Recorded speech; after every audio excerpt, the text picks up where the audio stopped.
Quelles que soient les âmes des pharaons, elles n'ont pas pu résister aux vagues de la mer. Il en est de même. Toute attaque ou complot formé contre toi ne tiendra pas, car cela ne vient pas de l'Éternel. Donc il est impossible que le sang de taureau et de bouc enlève les péchés. Dieu accorde, mais c'est notre désobéissance qui tue la gloire. Mais ils les ont vaincus grâce au pouvoir du sang de l'agneau et à la parole de leur témoignage.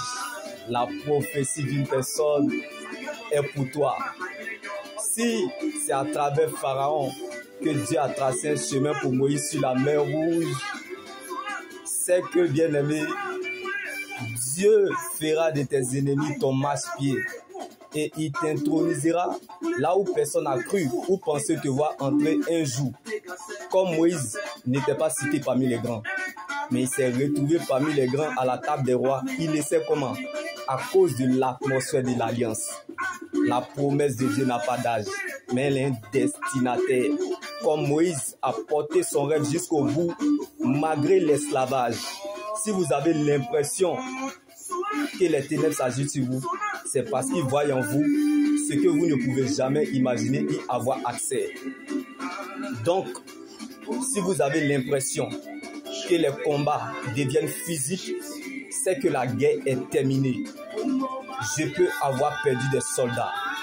La conclusion, j'ai gagné la guerre de l'éternité. Car nous avons déjà des problèmes qui dépassent les menaces. Alors rachetons le temps, car les jours sont mauvais. Ne laisse personne te priver de ton éternité, qui est l'enjeu majeur de ton existence.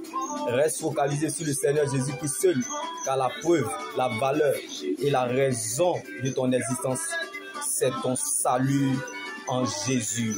Il est parfois bien de perdre le contrôle de la situation pour que Dieu prenne le contrôle de la situation, comme Moïse, prince qu'il était descendu dans l'esclavage, afin de devenir un libérateur pour le peuple d'Israël. Il est moins grave de perdre que de se perdre. Si Dieu te veut, il t'aura. Aimer Dieu, c'est d'abord le connaître. On ne l'a pas choisi, c'est lui qui nous a choisi. Personne ne s'est sauvé lui-même. C'est Jésus qui allait le chercher. Comme il a délivré Moïse à sa naissance, lorsqu'il était oublié et abandonné dans le fleuve Nil.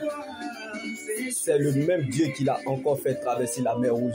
Quand Dieu reproduit le même miracle dans la vie d'une personne, il exagère dans la bénédiction.